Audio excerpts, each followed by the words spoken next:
Hello everyone, welcome back to the Great Eastern Theatre, and you have picked the correct theatre because we've got the best content coming up in this one. This is our Rise Up stage, so we're going to be having lots of things in here around excellence, disruption, inclusion and courage, and what a great way to kick us off. We are going to be starting with our first session here. I was nearly looking at the wrong one and nearly introduced one, but I thought that is not right, you're not speaking on that. Liquid and Looped, starting a global media function from scratch. I would like to welcome our reporter, Ella Sagar, to the stage from the media leader, and she's going to be speaking to Jerry Daykin, VP, Head of Media, Beam Suntory. Please welcome them to the stage. Hey, good morning, everyone. Thanks for choosing this theatre today for this fireside chat. I'm Ella Sagar, I'm a reporter on the Media Leader, and we've got 15 minutes for this discussion, followed by a Q&A session. So if you do have a question at any point, raise your hand and then a mic will find you. And if you could just introduce yourself with your name and company and then go ahead with your question, that would be wonderful. So today we're going to be talking about Liquid and Looped at Beam Suntory, and I'm delighted to introduce Jerry Daykin, Vice President of Global Media. Thank you. So let's start off with some context. Can you tell me about Beam Suntory, what is it, and what you're doing there? Yeah, Beam Suntory is one of those companies you've quite possibly never heard of. We're big with the world's third largest alcohol spirits company. You might be more familiar with some of our brands like Sipsmith, Maker's Mark. If you're into your whiskies, the Suntory whiskies, Lafroig, or over in the US, Jim Beam, the world's largest bourbon. We're in the UK, we're part of a much wider Suntory group in the UK. Lucozade and Ribena is often, you have to get to that name, and everyone's, Lucozade, fine, okay, I get it. So we're a big global alcohol brand with a relatively small footprint here in the UK. And I joined at the start of the year to lead media, to build for the first time, hence this chat, like a global media function. And it's quite an interesting time in our business, and I guess we could talk about this a bit, but basically we're quite a big global business that hasn't really ever taken media that seriously. I think the alcohol category is like many categories, has its own nuances, and one of those is you can grow a very big business through the on-trade, through bars, through events, through that side of the business. But as we kind of look ahead to the future of our business, and we try and get more premium, we're very much at the premium end of the market. You know, we try and sell a lot of bottles that cost 50, 100, sometimes thousands of pounds. It really creates a need to build brands, to tell better stories, to help people understand that.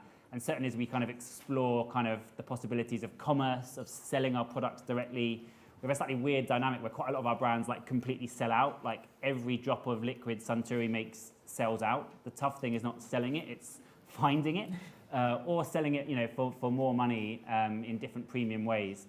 And yeah, so the business has kind of, we've always done some media, especially in the US, we spend a fair amount, but we've kind of woken up to the fact that we really need to build brands, that media is a source of growth, and that probably to do that really well, we should have a global team. And so that's what I've joined to try and do. Okay, so that's where you come in. And Liquid and Looped, can you translate that for me? What does that mean in practice? Yeah, I'm a born marketer, so even like internally, I like to market the things that we're doing. And it kind of boils down to the two halves of what we're trying to achieve. And the liquid bit is kind of about like the fundamentals. Like actually, as a business, we need rigor. We need to get the basics of media marketing right. And it comes out of the fact that as a business, we are passionate about our liquid. Like when you join Beam, like the thing they care most about is the liquid and the quality. And have you tried it? In fact, we've just, me and my colleague Dave have just been down to Kentucky for the last couple of weeks. Well, we weren't there for 2 weeks. We were there a couple of weeks ago. And they take you to the distillery. And so the liquid part is about like the quality of our liquids being the same as like the quality of our media. We want to care about how good that quality is. We want to care about where it flows. We want to care about how the consumer experiences and enjoys it. And we want to build a lot of that kind of the absolute media fundamentals, like, golden rules of media, building on marketing science, put all that in. The loop part is, if you're building a new media function, there's no point building a media function that's just doing stuff that's kind of worked for the last 50, 100 years. A lot of that stuff still works, but there are like really new opportunities. There are ways to like be more agile and be more dynamic, to be more, it's a bit generic, but data-driven, to really build a loop where we are kind of speaking to our consumers, hearing back from our consumers, sometimes, literally retargeting, and that sometimes just seeing how they respond to content, seeing how they respond to different channels. And I've worked in lots of big, like largely FMCG businesses that, increasingly talk about the need for first-party data, etc. We all talk about it. But actually, in our category, it's a really interesting opportunity. For something like Lefroy, we're only trying to sell tens of thousands of bottles of certain like premium editions and things. You don't need to have millions and millions of consumers' data. You need to have the right consumers who genuinely want to hear from you. So yeah, it's balancing kind of not forgetting that a lot of that good marketing science basics of media and frequency and planning are still important, but looking at what some of the cooler, crazier stuff we can do by being agile, by being more dynamic, by really pushing into new spaces. You talk about the golden rules of media. What would you say are, can you give me one or two? And then you'll reveal my heart. I'm a student of Ehrenberg Bass, so I believe in a lot. Ultimately you've got to care about reach, you've got to care about frequency, you've got to care about how much you reach people. But of course, these days there are different ways of managing that. I think so if you're familiar, Ehrenberg Bass is like how brands grow and that kind of Byron Sharpie kind of stuff. Sometimes people take that to a very extreme of like, I just have to reach as many people as possible. And it doesn't matter where, and I've just got to do that. And I think it's, reach is important, that stuff is important, but how do you do it in interesting ways? How do you do it in kind of conscious ways? How do you do it in, especially with quite a premium brand. So it's, when it comes to media, it really just shouldn't be like, how cheap can I get an eyeball? It should be like, how do I get the right eyeball, the right context, the right impressions? But yeah, reach is important, frequency is important, having some of that rigor about how you plan and think, which is a business, different local markets have different levels of rigor and stuff, but we've never driven that as a kind of a way of doing so stuff. That's really the business challenge that you're trying to address through media, is you've got so many different products at different price points for different markets. So there's lots of different ways you could go about that. Yeah, like there is a big difference in our portfolio between like a Jim Beam, which is our most kind of mass market brand that you're probably not like seeking out super like special bottles of, but you're going into a bar and it's there and you're drinking it if you like bourbon. If you don't, it's great. Mix it with Coke, mix it with anything you damn well please.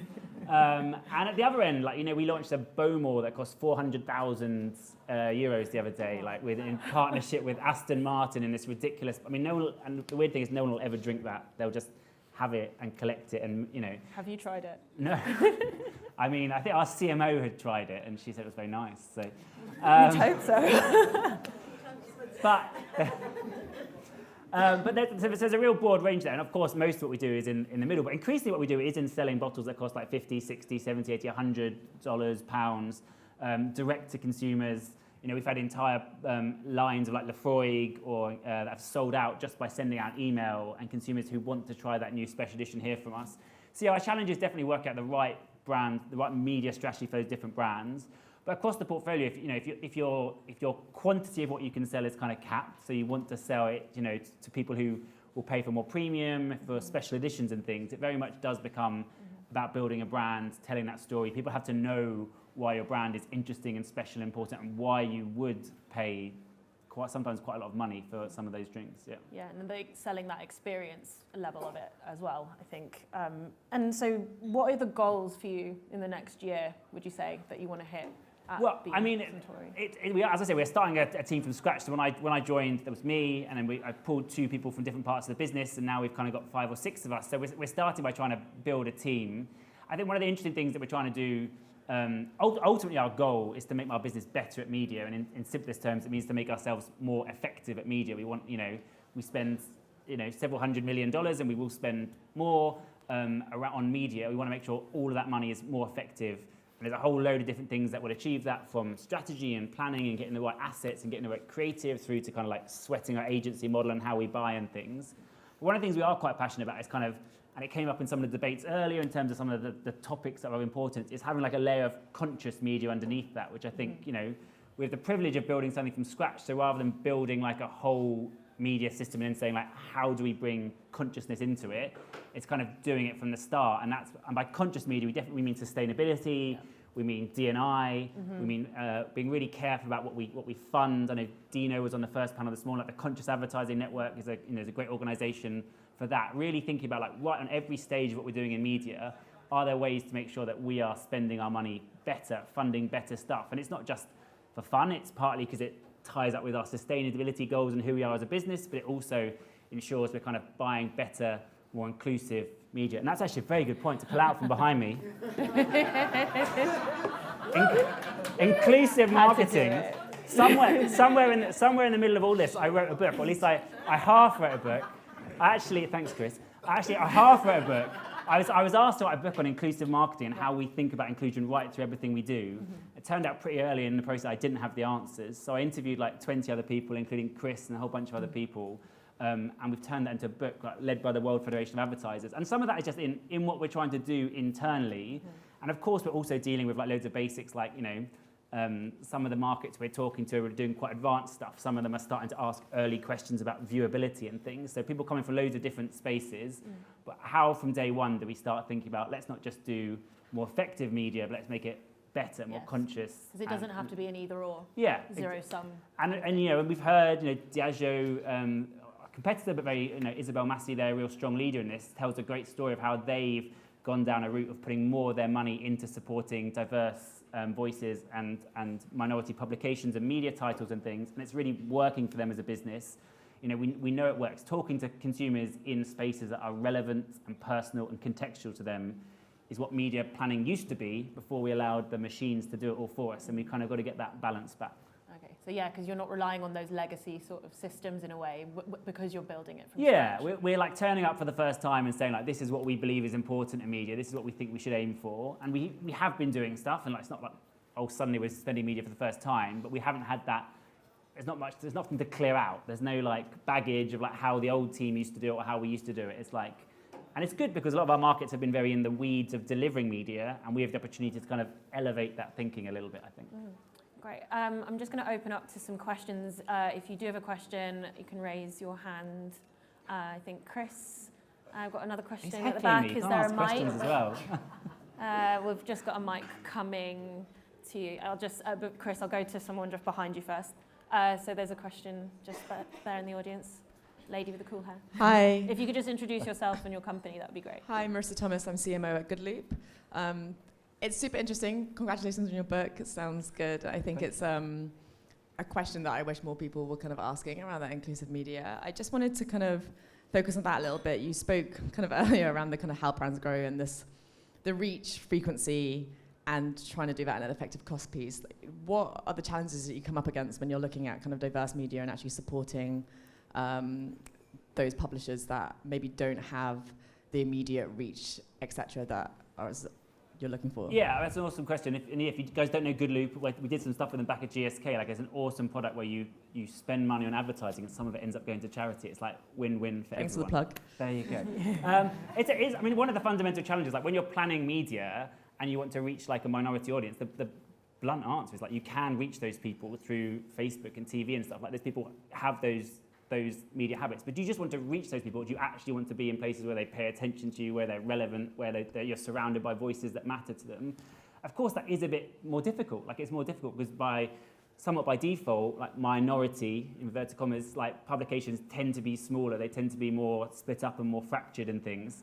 But that's just, it's our job to try and tie some of that together. It's our job to work around that. There are networks like Brand Advance and stuff that are doing that. Increasingly, some of the big agency groups have networks where you can buy across multiple audiences. And those minority audiences add up to be very big audiences very, very quickly.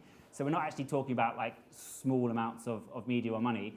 And also, we've done some great stuff, certainly in my old job, at like directly partnering with some of them. So like we at GSK, we did a lot of stuff with Gay Times, which wasn't just about their reach, but also about like their editorial, their understanding of that community, building that deeper partnership. So finding like a handful of people you can work directly with, and then looking at, just as we would programmatically or have you do it across many other titles in mainstream media, you can do that in diverse media channels as well.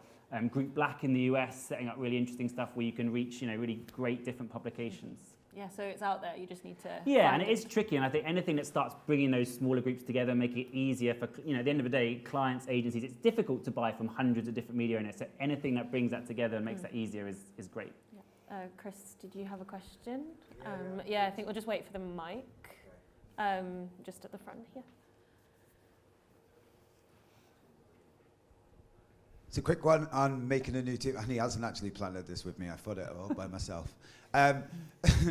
You're saying you're starting a new team, but you've already been spending hundreds of millions with an agency. So are you finding that setting up a new team that's now going to hold that agency to account Are you getting much pushback, and is that hard to explain to the agency, etc.? It's interesting. So in the US, which is our biggest market, we did have a couple of local US media people, but like they were fairly junior roles. And in fairness, our US team has done like a reasonably good job. Often when you get around to other countries in the world, we didn't have a media team at all, and a lot of the marketing people would admit they don't know much about media, so they're just like, agency, do that for me. And to be blunt, it's a real mix of like some markets where the agency's done a really awesome job, and like we've got loads of great stuff, and I love agencies. Some markets are a bit like, I feel like that agency realised we weren't asking many tough questions, and didn't ask themselves many tough questions either. So it's definitely a new dynamic, and we're like landing in market and navigating that. Like, hi agency, we'd like to, it's the most old school thing in the world. Hey, we'd like to see your keyword block list. So the other day we found a keyword block list that had alcohol on it. We're an alcohol company.